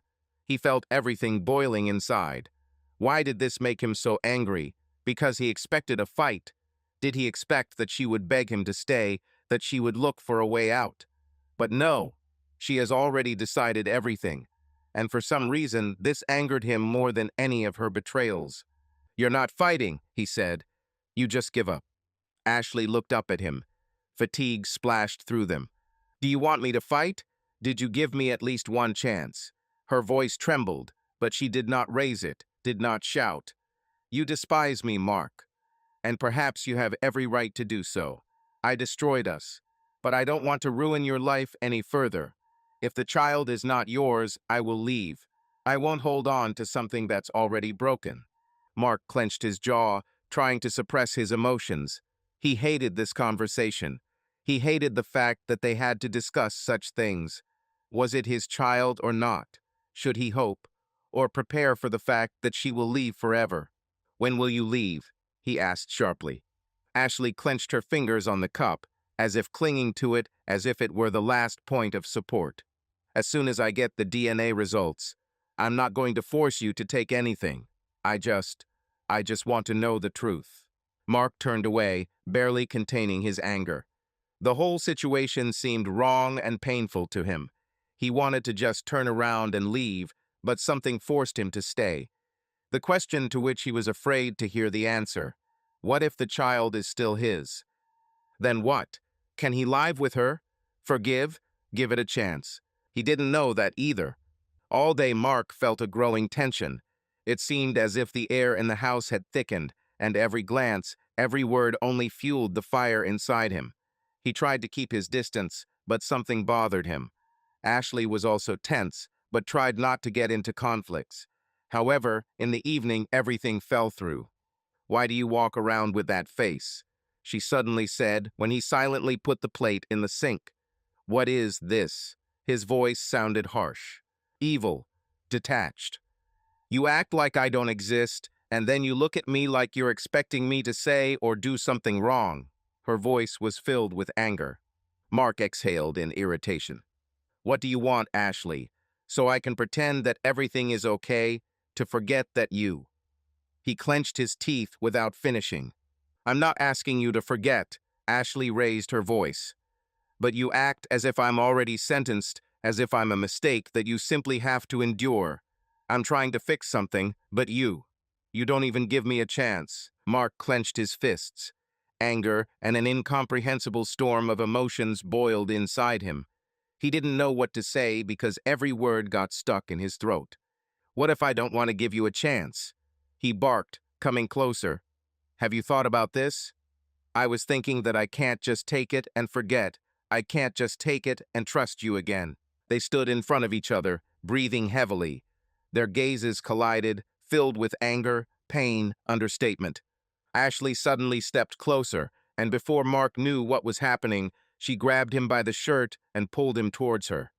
Their lips collided not softly, not tenderly, but desperately, with an admixture of pain, anger, and some kind of unbearable melancholy. Mark didn't push her away. His body betrayed his mind, and the next second his hands were squeezing her waist, pulling her closer. He felt the taste of her breath, her warmth, her trembling. It wasn't right, but damn, it was real. But after a moment, he pulled away abruptly, as if waking up. He looked at her with wide eyes as she caught her breath, her lips still parted. Damn, he whispered, taking a step back. Ashley didn't move. Only her eyes shone in the twilight of the kitchen. This shouldn't have happened, Mark breathed, clenching his fingers into fists. He turned and quickly walked out of the room, leaving Ashley alone in the midst of a chaos of emotions that they both could not control. After that kiss, Mark couldn't stop thinking about Ashley. Her lips, her breathing, the heat that flared up between them, all this did not give him peace. He was angry at himself, at her, at their situation, but the worst thing was that he began to notice how his anger was gradually being replaced by something else. Something he didn't want to admit. Consultations with the family therapist continued. At each session, Dr. Harris patiently addressed their emotions and helped them make sense of their feelings. "You both have strong emotions for each other," he said at one of the sessions. "Anger, pain, resentment, all this often goes hand in hand with passion. Your feelings have not cooled down, Mark. They have changed, but have not disappeared." Mark wanted to object, but he knew Harris was right. Ashley still evoked emotions in him too strong, too intense to simply ignore. Mark couldn't sleep. It seemed to him that the thoughts inside his head were louder than the beating of his own heart. He got out of bed to somehow distract himself and walked barefoot into the kitchen. He poured some water and leaned his elbows on the countertop. But the cold liquid did not quench the thirst that burned him from the inside. He heard light footsteps before he saw her silhouette. Ashley stood at the window, her back turned to him, in a long t-shirt falling off one shoulder. The soft street light snatched her figure from the twilight, making her image almost ghostly, somehow unreal, and at the same time terribly close. Mark's heart began to beat faster. With every breath, he felt more and more keenly the faint aroma of her hair and skin, the smell that had once been most dear to him. He wanted to touch her, cuddle up to her, inhale this aroma deeper. And suddenly she turned around. Her eyes, shining from the reflection of the lantern, met his gaze. At that moment, everything that had been holding him back for so many months, resentment, pain, anger, collapsed, crumbling like dry sand.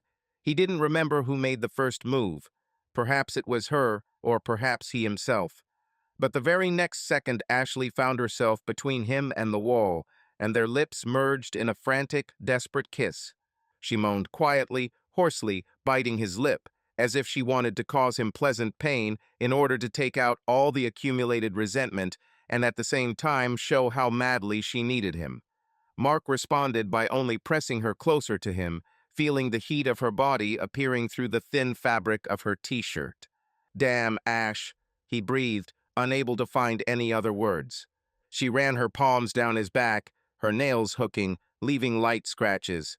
As if she was testing how real he was, how much he could withstand her passion. He moaned into her lips, and in this groan you could hear everything. Anger at the situation, a wild craving for her, and insane relief from the fact that she was now in his hands. Mark's hands slid down, catching the hem of her t-shirt, and he unceremoniously pulled it over her head. Ashley arched, pressing her whole body against him. His skin burned under her touch. She greedily stroked his chest, shoulders, and ran her fingers along his neck. "Damn it," she whispered, opening her mouth slightly to gasp for air. How I missed this." He responded with a short groan, biting her lower lip, feeling her trembling, but not from the cold, from the rolling desire. They moved in the dim space of the kitchen, bumping into the table, almost knocking over the dishes. But they didn't care at that moment. The whole world shrank to two. "Tell me that you want this," Mark blurted out. He himself did not understand what exactly he was trying to achieve. Statements? Permissions? probably all at once. I want this, her voice almost became hoarse. Want you. To hell with everything. He pressed her back against the cool wall. The contrast between the cold and her hot body cut her skin, but did not stop her for a moment. She wrapped her legs around his hips and tangled her fingers in his hair, pulling him into another frantic kiss. It was almost painful, such a flash of passion, as if they were trying to suck from each other's lips all the resentment and guilt that had accumulated over months of estrangement. Damn, he croaked. Ash, the words are over. All that remained were touches, moans, muffled exhalations, and the beating of hearts. He covered her neck with hot kisses, went down to her collarbones, repeated her name in a whisper, interspersing it with confused curses. She scratched his shoulders, sometimes silently cursing in response, and in these dirty words there was so much pain and relief at the same time that he squeezed her even harder. Each word became a new impetus, both literally and metaphorically, to lose myself in this crazy merger. When the tension finally reached its limit, they both stopped breathing for a moment, stopping as if all the air had left their lungs at once. At that moment, everything inside both of them exploded. Passion, anger, resentment, everything mixed into one deafening surge of feelings, and they drowned in it without trying to escape.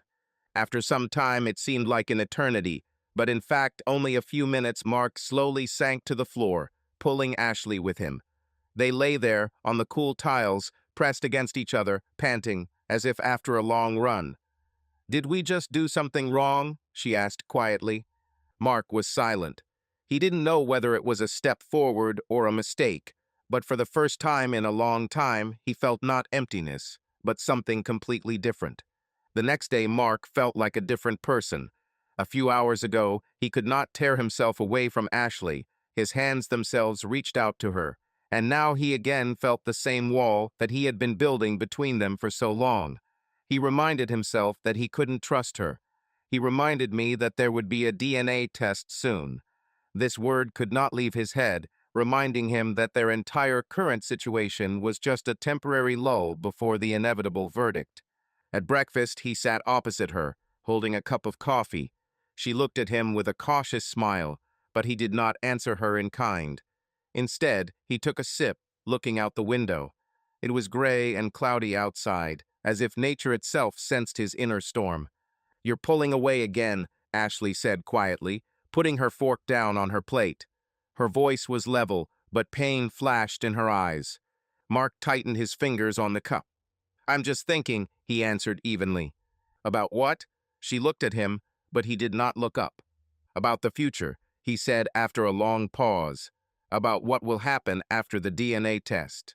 Ashley looked down, her fingers clenching nervously on the edge of the table. "I understand." He chuckled, shaking his head. "Understand? Don't think. You just live in hope that I can forget everything. But I can't. I can't just erase what you did from my mind." His voice was hoarse, and there was tension in it. She pursed her lips, not trying to justify herself. She knew his trust had been broken, and he understood that, despite their rapprochement, fear of the future had not disappeared. On the contrary, he became stronger. "I don't expect you to forget, Mark," Ashley finally said quietly. "I just hope that someday you can stop hating me." He glanced sharply at her. "It's not about hatred," he said. "The thing is, I don't know how to trust you again. I don't know what will happen next. If the child is not mine." Ashley tensed, her hands clenched tightly in her lap. "If it's not yours, I'll leave, Mark. I won't stop you from moving on with your life." "Okay," he answered dryly, feeling something squeezing unpleasantly in his chest. Mark was lost in thought all day. He left for work earlier than usual and stayed late, deliberately avoiding returning home. He couldn't work in the office. He looked at the laptop screen, but the words and numbers lost their meaning. He knew that the question that troubled him could not be solved by logic. He had no control over the test result. All he could do was wait. When he returned home, the lights were dim in the living room, and the untouched plate of dinner that Ashley had left for him sat on the table.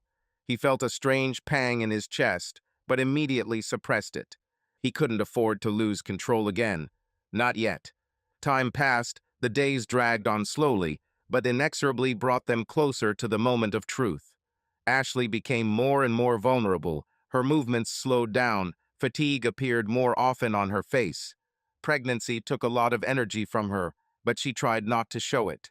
Mark noticed how it became increasingly difficult for her to tie her shoelaces, how she struggled to get up from the sofa, how from time to time a grimace of pain appeared on her face, but she did not say anything, and he is also silent. He took care of her as best he could. I bought groceries and made sure that the house always had everything I needed. When he noticed that it was difficult for her to walk up the stairs, he unobtrusively offered his help. Sometimes I left tea with honey on the table for her, knowing that she had trouble sleeping at night. He did this silently, without words, and without unnecessary glances. He couldn't afford to open his heart completely to her again, but he couldn't leave her without support either. Ashley felt it. She noticed his gestures, but did not try to overestimate them. It was enough for her that he was nearby, that he did not turn away completely. She knew that he was still struggling with himself, with feelings that he could not completely bury. But something in their relationship began to change. He still kept his distance, but not so sharply. His hands no longer shook with anger when he accidentally touched her. He still avoided looking into her eyes for too long, but sometimes, when she wasn't looking, he found himself staring at her rounded belly, her hair falling in front of her face, the way she bit her lip when she was lost in thought. He was angry with himself for these moments, but he couldn't stop himself. One night Mark woke up from a faint noise. He walked out of the bedroom and saw her in the living room, sitting on the couch, rubbing her stomach, her eyes filled with emotions that he couldn't read. He wanted to go back, but froze. Her voice broke the silence. "He often moves at night," she said quietly, without raising her head, as if he was already ready to be born. Mark was silent, looking at her. There was something achingly warm about the scene. He felt a thin thread of connection appearing between them again. He wanted to say something, but the words got stuck in his throat. "Are you afraid?" he asked after a long pause. She nodded. Afraid, and not just childbirth. She took a deep breath, squeezing her fingers on her stomach. "I'm afraid of the moment when we find out the truth." Mark ran his hand over his face, sighing tiredly. "Me too." He sat next to her, not touching, not moving closer, but their breaths were already close enough to feel each other's warmth. He looked at her belly, at her thin fingers gently stroking the roundness, and suddenly realized that he could not imagine his life without this moment, without her. The thought scared him, but what scared him even more was the fact that he knew that despite everything, he still loved her. A few more days passed. Ashley became increasingly quiet and thoughtful. One evening, she stayed in the bathroom longer than usual, and Mark, worried, knocked on the door. "Ashley, everything is fine." "Yes, I'm just a little tired." Her voice sounded muffled. But when she came out, her eyes were red. He didn't ask if she was crying. She didn't explain. But that evening, when they ran into each other in the hallway, Mark raised his hand for the first time in a long time and brushed a stray strand of hair from her face. She froze, holding her breath, and he simply nodded and went into his room. Mark never considered himself a person who was afraid. He had gone through betrayal, hatred, pain, but now, sitting in the sterile corridor of the maternity ward, he felt fear squeezing his chest like an iron hoop. It seemed to him that time had stopped. The clock on the wall ticked unbearably slowly, each minute stretching into eternity. Ashley screamed outside the door. This sound pierced right through him. He clenched his fists, trying not to think about the fact that he couldn't do anything. The feeling of helplessness weighed on him more than he expected. The nurse came out several times, giving short, professionally calm glances. "Everything is going according to plan," she said one day, but this meant nothing to Mark. He was too immersed in his thoughts. What if the child is not his? What if the DNA test destroys the thin thread that he and Ashley managed to restore? What if? What if he couldn't let go of this baby, whoever he was? Suddenly, the screen was replaced by a sound that made him freeze. Child's cry. Mark rose from his seat, not immediately realizing what he was doing. My heart was beating wildly, my blood was pounding in my temples. He never thought that just one sound could change him so much. A few minutes later, the door opened, and the doctor walked out into the corridor. There was a slight smile on his face. "Congratulations, you have a son." Mark blinked as if he couldn't believe his ears. "Son?" His voice sounded hoarse, almost unrecognizable. The doctor nodded.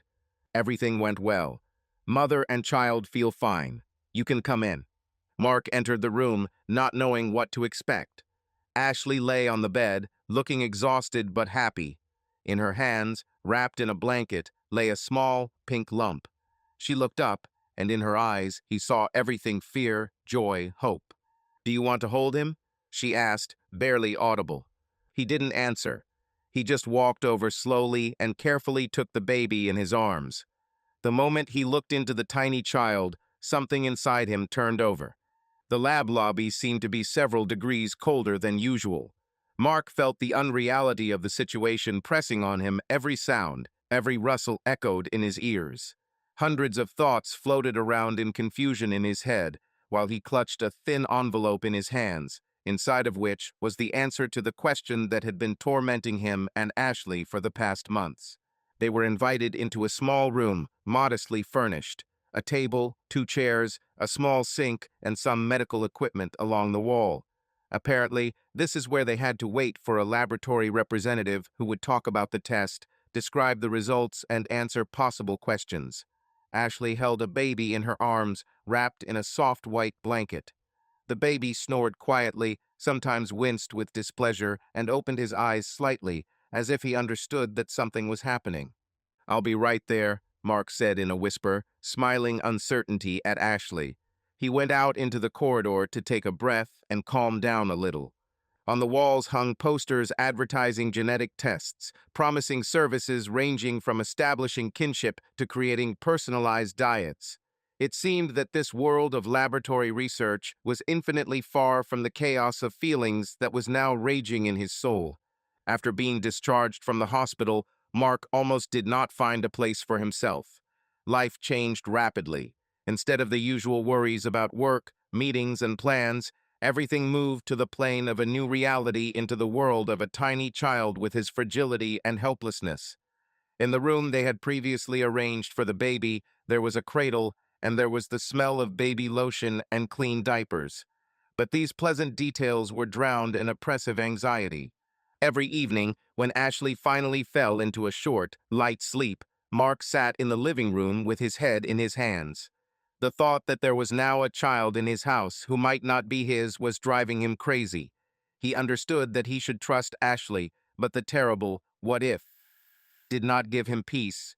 Scenes of their quarrels flashed before my eyes, moments when they were so close to breaking up that it seemed that nothing could be returned. Many times during those nights he tried to imagine what would happen if the test showed a disappointing result. How will he react? Will he be able to forgive? And if the child is still his, will he find the strength to believe that this crisis in their relationship is really over? She felt every bit of his tension and saw how he did not dare to approach the child again, as if afraid of becoming attached ahead of time. Often I would wake up in the middle of the night, slip out of the bedroom, and find Mark sitting at the table, staring into space. She didn't know how to help him. Her own fears pierced her heart. If the test showed that Mark was not the father, then their marriage would probably cease to exist. It seemed to her that the misunderstanding between them was growing like an impassable chasm. Sometimes she wanted to persuade him to abandon this idea, but she understood. As long as the question hung in the air, it would corrode their relationship.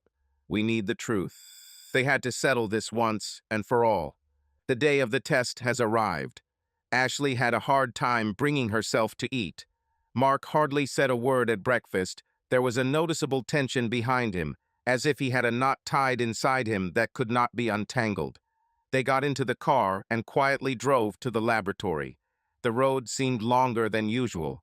The child behaved surprisingly calmly, as if realizing that his parents were on the verge of a nervous breakdown. In the nurse's office, everything happened almost like lightning. They took a DNA sample from the child, from Mark, from Ashley.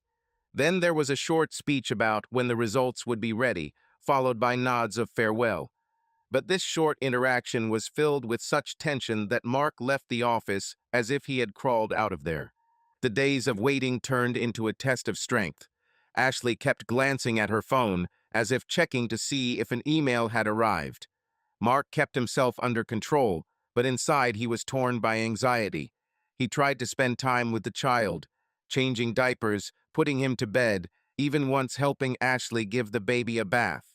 At these moments, he felt how much he already loved the baby, how important it was for him to be there. But at the same moment, a feeling of guilt for his own doubts and suspicions suffocated him from within. At night, she again heard his steps in the living room, and sometimes, unable to restrain herself, she would quietly come up and lay her hand on his shoulder to feel his warm breath and remember that before all these problems, they were a happy, loving couple. When the letter from the laboratory arrived, Mark was sitting in the nursery, looking at photographs of happy moments of their family life on his laptop. He desperately searched for memories that could give him confidence in their relationship again. But every photo screamed how things had changed. He fell silent when he heard the warning signal. My heart sank. He looked at the screen for several seconds. Giannitas Laboratory, the results are ready. He couldn't believe that this very moment had come.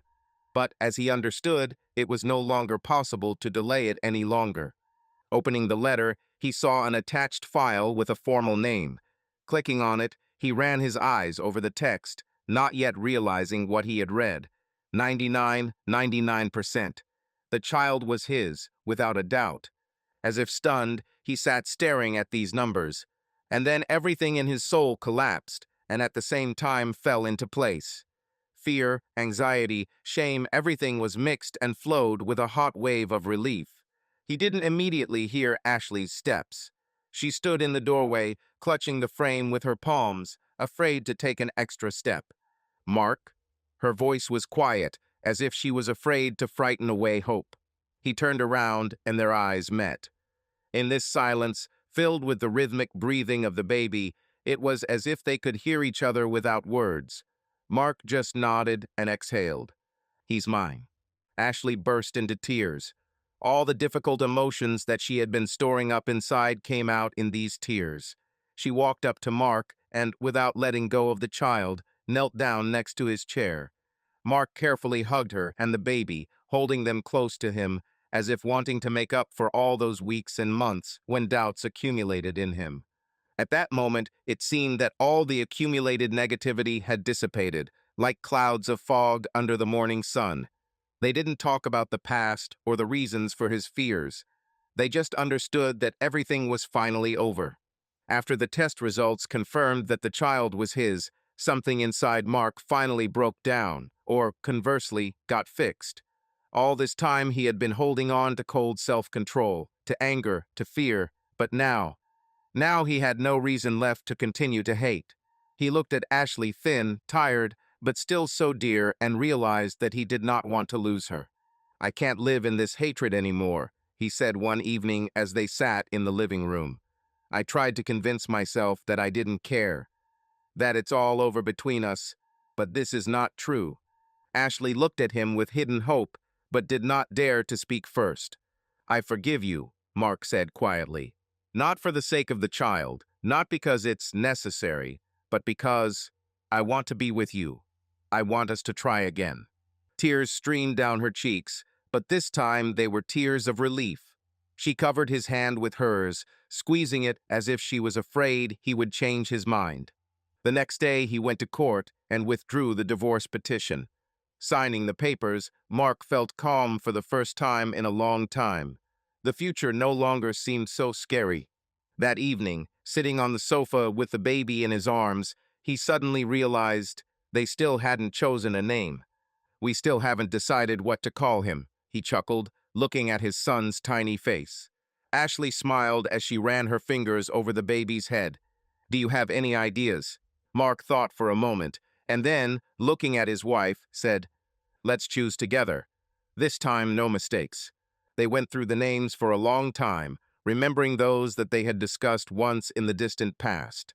Mark suggested several strict options, Ashley was leaning towards something softer. In the end, after much deliberation, they agreed on one thing. "What about Liam?" Ashley suggested, looking at her husband. Mark looked at the baby, then back at Ashley, and the corners of his lips twitched into a faint smile. "Liam," he repeated. "Yes, I like it." Ashley smiled and kissed her son's forehead. "Welcome to this world, Liam." Several months have passed. Life has not become ideal, but it has become real. Mark and Ashley were together again, but now they were different, more mature, more aware, more careful. Their relationship was no longer a naive tale of eternal love. They knew how fragile happiness can be, and therefore they treasured every moment. Liam grew up quickly. His first laugh was a new beginning for them. It was ringing, joyful, pure. It was the sound that filled their home with meaning. His every movement, every new sound became part of their common history. Ashley often watched Mark as he rocked his son, and at such moments tears appeared in her eyes. But now these were tears of happiness. Mark has changed. He no longer harbored anger or dwelled on the past. He looked at Ashley differently, with trust that was not there before, with the awareness that love is not just a word, but a choice that must be made every day. There were times when the pain of the past came back, but now they dealt with it together. One evening, they were sitting in the backyard, enjoying the warm summer air. Liam was sleeping in his stroller, and Mark was holding a bottle of beer, lazily swinging his leg. Ashley sat next to him, wrapped in a blanket, her head resting on his shoulder. "Are you happy?" she suddenly asked. Mark looked at her, then turned his gaze to his sleeping son. He was silent for a long time before answering. "Yes, for real." She smiled, lowering her eyes. "Me too." Mark took her hand, intertwining their fingers. They sat there in silence, listening to the wind, the sounds of the night, Liam's rare sighs. They didn't need words. They knew they had a future. They knew they had a second chance. And this time, they weren't going to let him go. Subscribe to our channel so that your love doesn't cheat on you, and go ahead and listen to the next story, because this story is nothing compared to the next one. If you're under 18, don't even think. Click to the next one. Click to the next one. Click to the next one. Click to the next one. Click to the next one.